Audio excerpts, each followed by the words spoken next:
আসসালামু আলাইকুম। In recent টাইমসে Habibur Rahman সোহানকে নিয়ে আমি পাবলিক প্ল্যাটফর্মে খুব বেশি কথা বলি না, কারণ ম্যাক্সিমাম অডিয়েন্সই এক্ষেত্রে আমার বিরুদ্ধে একটা স্বজনপ্রীতির অভিযোগ তোলেন। অনেকে হয়তোবা চিন্তা করতে পারেন যে সোহানের ব্যাপারে যদি আমি কোনো কিছু বলি তাহলে হয়তোবা দু চার লাইন একটু বাড়িয়ে বলবো, স্বজনপ্রীতির একটা ব্যাপার আছে। সো এই অ্যানালাইসিসটা যে কোনো একটা সেঞ্চুরি হওয়ার পর স্বাভাবিকভাবে আমি যেরকম অ্যানালাইসিস করতাম সেরকমভাবে অ্যানালাইসিস করার চেষ্টা করছি, একেবারে নিরপেক্ষতা বজায় রেখে। প্রথমত একটা বিষয় বলতে হবে, সেটা হচ্ছে কাতারে যে টাইপের উইকেটে খেলা হচ্ছে, এই টাইপের উইকেটে আসলে বল এক সুতাও মুভমেন্ট করে না। এর আগের দিন ইন্ডিয়া আরব আমিরাত ম্যাচেও তাই দেখলাম, হংকং বাংলাদেশ ম্যাচেও তাই দেখেছি। ইভেন বাংলাদেশের বোলিংয়ের সময়ও বল আসলে এক সুতাও মুভমেন্ট করে না। আর হংকংয়ের বোলার যারা আসলে খুব বেশি পেস জেনারেট করতে পারে না বা পেস ওরিয়েন্টেড বোলার না, তাদের কিন্তু মুভমেন্টটাই সব। ইভেন আপনি এশিয়া কাপের মঞ্চেও দেখেছেন যে তারা কিন্তু বেশ ভালো মুভমেন্ট পেয়েছে, কিন্তু কাতারের এই টাইপের উইকেটে বল আসলে এরকমভাবে মুভমেন্ট করে না। একটা অ্যাডভান্টেজ কিন্তু যে কোনো দলের ব্যাটসম্যানের জন্যই আছে, সোহানও সেই অ্যাডভান্টেজটা পেয়েছেন। কিন্তু একটা ব্যাটসম্যান যখন পাওয়ার প্লেতে 10টা ছক্কা মারে তখন বুঝতে হবে যে এক্সট্রাঅর্ডিনারি ব্যাটিংটাই করেছেন। উইকেটটা যেমনই হোক, অপোনেন্ট টিমের বোলিং কোয়ালিটি যেমনই হোক, 10টা ছক্কা মারা মানে ডেফিনেটলি এই ইনিংসটা তিনি এক্সট্রাঅর্ডিনারি ব্যাটিং করেছেন। আমাদের অনফিল্ডের সঙ্গে কাজ করা স্ট্যাটিস্টিশিয়ান নাইম, KH নাইম, তিনি একটা রেকর্ডের কথা আমাকে জানিয়ে দিলেন। সেটা হচ্ছে পাওয়ার প্লেতে 10টা ছক্কা, এটা স্বীকৃত টি-20 ক্রিকেটের ইতিহাসে এটা একটা ওয়ার্ল্ড রেকর্ডের গল্প, অর্থাৎ একটা ওয়ার্ল্ড রেকর্ড সোহান করেছেন। 10টা ছক্কা মেরেছেন তিনি পাওয়ার প্লেতে। সো আলটিমেটলি তার এন্টায়ার ইনিংসটা যদি আমি একটু পর্যালোচনা করি, আমি আসলে পুরো ইনিংসে একটা বিষয় দেখছিলাম, মানে স্বাভাবিক দর্শকরা হয়তো বা 6 দেখবে, 4 দেখবে, মার দেখতে মজা লাগছে, কিন্তু সোহানের ক্ষেত্রে আমার তো আসলে টেকনিক্যাল বিষয়গুলো ওইটা আমার নিজের দায়িত্ববোধের জায়গা থেকেই দেখতে হয়।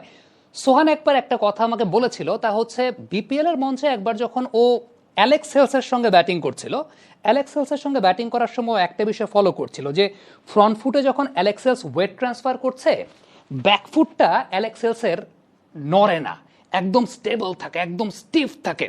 তো ওই জায়গাটা সোহান একবার আমাকে বললো যে ও এখন ওর এই ব্যাকফুটের ফ্রন্ট ফুটে ওয়েট ট্রান্সফার করলে ব্যাকফুটটা স্টেবল থাকে, এই প্র্যাকটিসটা করতে চায় বা এই প্র্যাকটিসটা নিয়ে ও কাজ করতে চায়। আজকে আমি এই জায়গাটাই দেখছিলাম যে সোহান যখন ফ্রন্ট ফুটে ওয়েট ট্রান্সফার করছে, ওর ব্যাকফুটটা কেমন থাকছে, ওর ব্যাকফুটটা কতটুকু নড়ছে।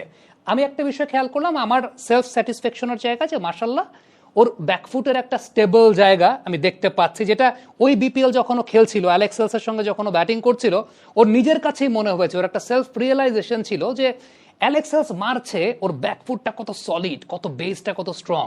সো ওর নিজের কাছে মনে হয়েছিল যে আমাকে এটা নিয়ে কাজ করতে হবে, আমার ব্যাকফুটের বেসটাকে অনেক স্ট্রং করতে হবে। মানে ফ্রন্ট ফুটে ব্যাটসম্যানরা অনেক সময় দেখা যায় যখন ওয়েট ট্রান্সফার করছে এই ব্যাকফুটটা সরে যায়, ব্যাকফুটটা এদিক ওদিক সরে যায়, তখন বডি ব্যালেন্সটা নষ্ট হয়ে যায়। সোহানের যতগুলো শট আমি দেখলাম, ম্যাক্সিমাম নাম্বার অফ শটসে যে বিষয়টা উল্লেখযোগ্য সেটা হচ্ছে ব্যাকফুটের সলিড ব্যালেন্সটা ছিল, দ্যাট ওয়াজ গুড। এখন ফ্যাক্টের জায়গাটা হচ্ছে সোহান তো ইন্টারন্যাশনাল ক্রিকেট খেলছে না, ন্যাশনাল টিমেও খেলছে না। অনেকে হয়তো বুঝে, যেটা বললাম যে অনেকে ওই এক্সপেকটেশনটা রাখবেন আমার কাছে, বা অনেকে হয়তো ওই চিন্তা করতে বলবেন, বা অনেকে হয়তো বা এই ব্যাপার বলে একটু নেগেটিভ কথাও বলবেন যে আমি হয়তো বা বলবো সোহানকে আপনি এখন ন্যাশনাল টিমে দিয়ে নেন না। বিষয়টা সেরকম না, পরীক্ষার এখনো আরো অনেক কিছু বাকি আছে। ডেফিনেটলি মুভমেন্ট যেটাকে বলছি, যে সবসময় তো এরকম উইকেট তিনি পাবেন না। মুভমেন্ট যখন হবে, ওই টাইপের মুভমেন্টের এগেনস্টে কিভাবে সোহান রিয়্যাক্ট করে, রিয়াকশন টাইমটা কিভাবে কমায়। ইভেন এই ইনিংসেও যদি আমি বলি, আউটসাইড অফ স্ট্যাম্পের যে বলগুলো আছে, আউটসাইড অফ স্ট্যাম্পের বলগুলোতে যে বলগুলো উইকেট করিডোরে পেয়েছে, সেই বলগুলোতে যতটা কমফোর্টেবল দেখা গেছে, আউটসাইড অফ স্ট্যাম্পের বলগুলোতে ততটা কমফোর্টেবলও দেখা যায় নাই।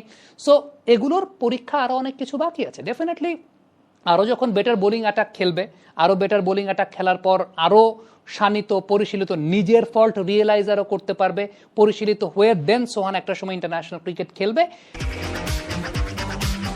বাবা, এত এনার্জি কই পাও? এই পাওয়ার চুমুকে অ্যাকশন। বাট ফ্যাক্টের জায়গাটা সেটা হচ্ছে যে এরকম একটা বড় টুর্নামেন্টে প্রতিপক্ষ যাই হোক না কেন, উইকেট যেমনই হোক না কেন, এরকম একটা বিশ্ব রেকর্ড গড়েছে, পাওয়ার প্লেতে 10টা ছক্কা মেরেছে, definitely the innings was extraordinary. এটা এক্সট্রাঅর্ডিনারি ইনিংস ছিল, সেটা আপনি স্বীকার করেন কিংবা না করেন, সেটা এ টিমের টুর্নামেন্ট হোক, যাই হোক, প্রতিপক্ষ হংকং হোক, যেটাই হোক, 10টা ছক্কা মেরেছেন। এবং সবচেয়ে উল্লেখযোগ্য যে বিষয়টা আমি বলবো সেটা হচ্ছে যে সোহানের হেজিটেশন ছিল না। উইকেট বেটার, উইকেট রিড করতে পেরেছে, হেজিটেশনটা ছিল না। আমি কোনো হাফ শট দেখি নাই। ইট ওয়াজ গুড টু সি যে কোনো হাফ শট খেলে নাই, ফুল শট খেলেছে, ফুল সুইং অফ দ্য ব্যাট খেলেছে। কোনো শটে মনে হয় না যে ও হেজিটেশনে ভুগছে যে খেলবো নাকি খেলবো না। সো ইট ওয়াজ গুড, আমার কাছে মনে হয় যে this is very good. But পরীক্ষার জায়গা অবশ্যই বাকি আছে। আবারও বলবো, যে টাইপের উইকেটে খেলা হচ্ছে, ব্যাটসম্যানদের জন্য অ্যাডভান্টেজ আছে। বোলাররা বল মুভ খুব বেশি করাতে পারছেন না, বল খুব বেশি মুভ করে না। ইভেন আমার কাছে যেটা মনে হয় যে মেহরাব অহিন যখন বোলিং করছিলেন, ওই স্ট্র্যাটেজিটা মেনটেন করাটাই আসলে বেটার, যে একদম টেনে টেনে জোরের উপরে উইকেট টু উইকেট করিডোরে বোলিং করে যাওয়া। কারণ স্পিনাররা যদি ফ্লাইট দিতে যায়, আজকে হংকংয়ের স্পিনার ওই ফ্লাইট দিতে গিয়ে টার্নের এক্সপেকটেশনে ধরা খেয়ে গেছে, কারণ বল 100 তাও ঘুরে না। ইভেন তাদের যে পেস বোলার যারা আছে, ওই পেস বোলাররা বল আসলে খুব বেশি মুভও করতে পারছিল না, বল ম্যাক্সিমাম ক্ষেত্রে স্ট্রেটই আসছিল। সো বোলারদের খুব বেশি কিছু করার ছিল না। বাট তারপরও হোয়াট সোহান ডিড, আমার কাছে মনে হয় যে ইট ওয়াজ গুড। সোহান, জিসান দুজনই বাংলাদেশের প্রমিজিং ব্যাটসম্যান। এবং আরও একটা বিষয়, সেটা হচ্ছে যে সোহান কিন্তু এইজ লেভেলের প্লেয়ার না, সোহান এইজ লেভেল খেলে নাই। তো সোহানকে এই সার্কিটে ক্রিকেটে আনার জন্য ঢাকা লিগ থেকে এটা অনেক কাঠখড় পোড়াতে হয়েছে। যারা হয়তো বা পুরনো অনেক আগে থেকে আমাদেরকে চেনেন, আমাদেরকে জানেন, তারা হয়তো বা সেই বিষয়টা আরও বেটার ওয়েতে জানবেন। যারা নতুন আছেন তারা হয়তো বা খুব বেশি জানবেন না। এনিওয়েজ, বাট আমার কাছে মনে হয় যে এই পার্টিকুলার ইনিংসটা ইট ওয়াজ এক্সট্রাঅর্ডিনারি। উন্নতির জায়গা আছে, একটা উন্নতির জায়গা আমি দেখেছি, আমার কাছে ভালো লেগেছে। বিপিএল বা সব জায়গাতে এই জায়গাটা নিয়ে সোহান নিজের একটা রিয়েলাইজেশন ছিল যে ফ্রন্ট ফুটে যখন ওয়েট ট্রান্সফার করছে, ব্যাকফুটটাকে কিভাবে স্টেবল রাখা যায়, ব্যাকফুটটাকে স্টেবল রেখে কিভাবে খেলা যায়। ইভেন যখন ব্যাকফুটে শট খেলছে,